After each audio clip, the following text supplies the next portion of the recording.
Hey, welcome to Infogamer. My name's Mark, and I wanted to create a maze today, and I want to show you guys how simple and easy it is to create a maze. In this playlist, we are going to actually make it into a game where we can have a character go through the maze and have a camera follow on it. And then we're also going to start some Blender modeling so we can toss in different shaped walls, like walls with tunnels in them and cool things like that. So let's get started. I have a new Unity window project open, and we are going to go over some snapping techniques and some game object moving, duplicating, and some different things like that that will help you build all your walls. So let's get started. I got a new Unity window project open and I'm ready. I've got 2 folders already built, and you can create those by just right-clicking, create folder, and then naming them materials and prefabs. Okay, go to the hierarchy and right-click 3D object, plane, and let's rename this ground while we're at it, because this is going to be the ground of our maze. Makes sense. Then let's hit 0 in the transform, so it's center in our scene.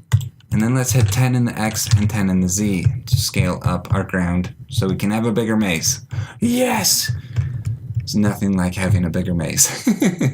Okay, so let's start creating the walls. Let's go to 3D object again and hit cube, and let's rename this to wall. Okay, as you can see, our wall is halfway in the ground and it's white and blends into the ground. So let's create a materials first by right-clicking in the project window, create material. There it is. Okay, and you can name this blue if you want to. And since I wasn't clicked into the prefab or the materials folder, it was in the asset, so I just dragged it in. Okay.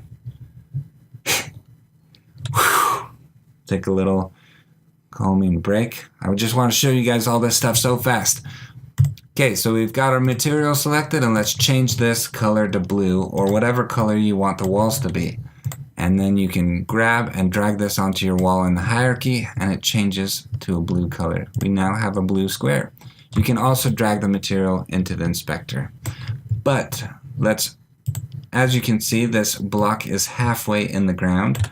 So let's Control Z that to bring it back to the position and do 0.5 in the Y. Okay, it's now sitting on our plane, and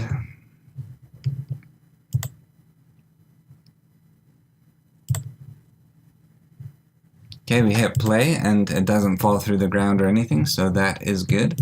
We can then hit 0.5 in the X and 0.5 in the Z, and this moves it right to a square on our grid piece on the ground.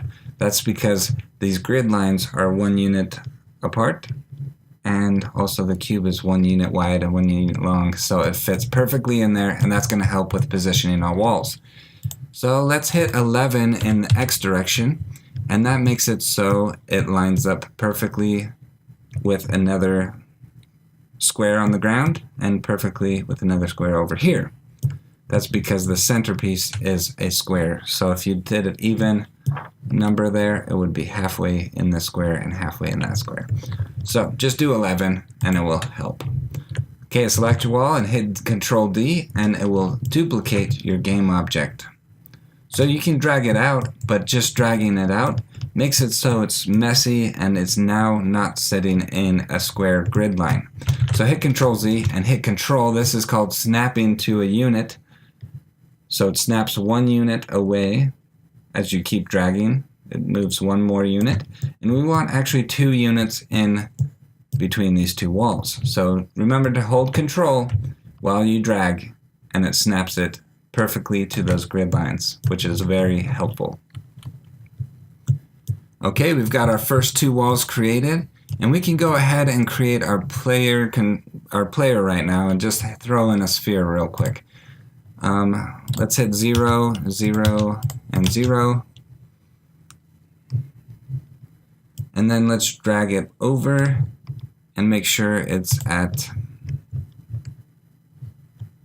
-1, so it's right in between the walls. and then we're also going to want to hit 0.5 on there to drag it up. And let's create another material, and you get to pick another color. So I'm going to have my player color be yellow, so it really stands out against the blue, and I'm going to drag that on, and we can rename this player. Okay, this maze is coming along quite quickly. Let's show you some other snapping techniques to help you with your wall building and make it easier for you to construct all these walls that are going to fill this ground plane. So let's grab another wall, and you can hit Control D, which creates more. We can drag this player up so it's out of our wall section. And I've created a couple walls inside this wall, and you can just drag them out while hitting Control, and they snap very well to the outside side. Okay, let's now create a corner, and you can hit E while you have this last piece selected, and hold Control and move it 90 degrees really easily. You can change these unit snap settings by hitting Edit, Snap Settings, and so you can either snap 1 or 2 units apart, or you can change the rotation snap to 45 degrees instead of 15, so it rotates faster, and it only takes 2 snaps to rotate to a perfectly 90-degree perpendicular angle. Perpendicular walls are the best.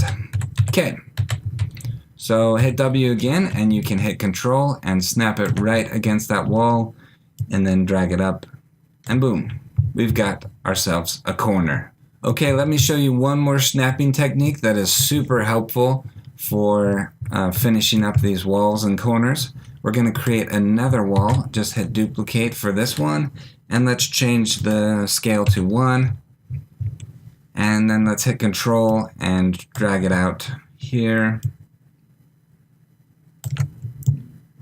We approximately want it right there, and let's hit Duplicate again on this square and hit 4 in the X, and let's Control drag that again, drag that right up against this wall. Okay, as you can see, since it's a 4, it's an even number, and it's halfway in between this square and that square, so if you hold Control, it's going to overlap a bit, and we don't, it doesn't really matter, but we don't want that in this game, so I'm going to hold V while this game object's selected, and it's going to help me grab this vertice and snap it to this vertice. And that's what that tool is called. It's called snapping to vertices, and that's why you hold V as you drag, and it's very helpful because you can drag it from anywhere and snap it exactly where you want it. So remember that. V and Control. Control for snapping a unit apart, and V for bringing it right up there, snapping to another vertice. It's super helpful. Let's Control D this one and type 3 in the X, and then we are going to drag it out and rotate it 90 degrees. So hit E, not while you have the scale set, because that will do something weird, but hit E and then grab our rotation tool, and don't forget to hit, I just grabbed the wrong rotation tool. Sometimes this rotation tool is a little bit hard to see. See, I'm grabbing the wrong rotation tool again. Here, I'm just going to go up. It's this outside one. Hold Control.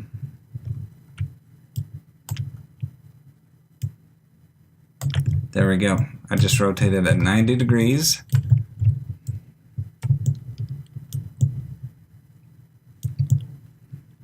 It's lined up where we want it to be. And then I'll hit W and Control, drag this out. And it looks like it doesn't line up again, so we're going to have to use the V snapping tool. Okay, we've got our small corner ready now, and instead of having to create another small corner, we can easily throw this into a prefab and rename it small corners so it's easy to find. So let's double click in our prefabs, right click in the hierarchy and hit create empty, and let's rename this to a small wall. Small wall. Okay, then we grab these 3 walls that are part of our small corner and drag that into our small wall. And we can drag that into our prefabs folder, and now we have a prefab of that small corner. So all we need to do is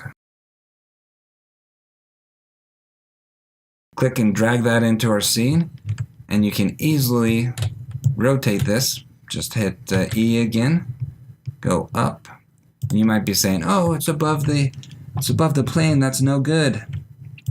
Let's just rotate it first to the rotation we want, which is, it's rotating a lot, which is right there. And then we can use our V tool. Once we have W selected, we can use our V tool and drag it right to, I need to make sure all of them are selected at the same time. Grab our V tool and drag it in right where we want it. Totally perfect. It's amazing.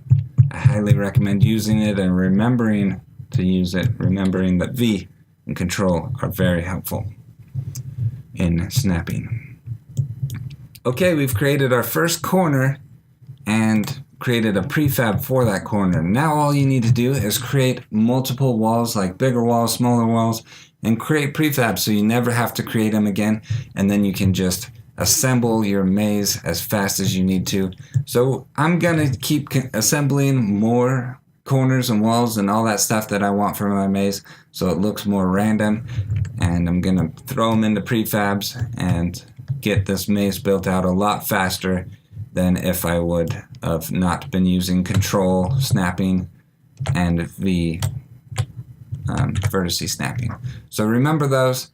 Also build out your maze for the next video where we are going to create a player movement and a camera follow, and then we're going to go into Blender and create some other awesome shaped walls to throw into our maze to make our maze a little bit cooler than just plain walls. They're going to have like tunnels in them, maybe even a ramp or a bridge, and we're going to create those in Blender.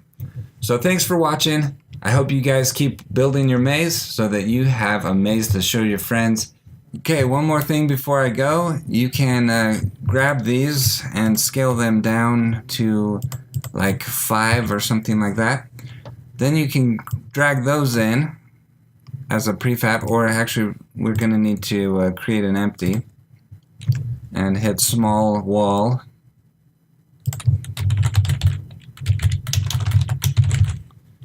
Okay, and then we're going to grab these again and make sure we have the right ones selected before we drag them in to be children of.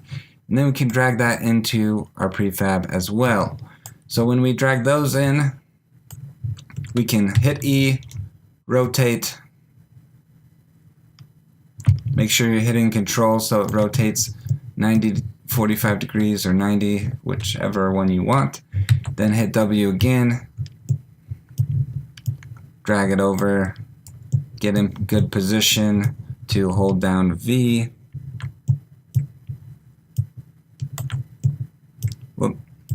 Make sure you have the walls selected right here. Hit Shift and then hold V and drag that in. Cool, perfect. As you can see, I created that wall pretty quick. And you can just keep adding more prefabs and adding in more stuff just as fast as you can with the snapping keys that I showed you. So thanks for watching. I hope you guys build out your maze. And if you finish building out your maze, we actually want to see how your maze looks. So click in the Y-axis and take a screenshot from the top down once you finish out your maze, and send in the screenshot to us at infogamerhub@gmail.com, and we will show it in a future video. So get your mazes built, and we will show you how to throw in a player movement and a camera movement in the next video. We also want to show you how to make some cubes in Blender that will have like tunnels in them, or maybe a bridge, and it will be awesome. So stay tuned for more videos. Leave a comment and a like. Please leave a comment if you want to see something in the maze, you need some help with some stuff, anything you want to ask us about, just leave a comment and we'll tell you.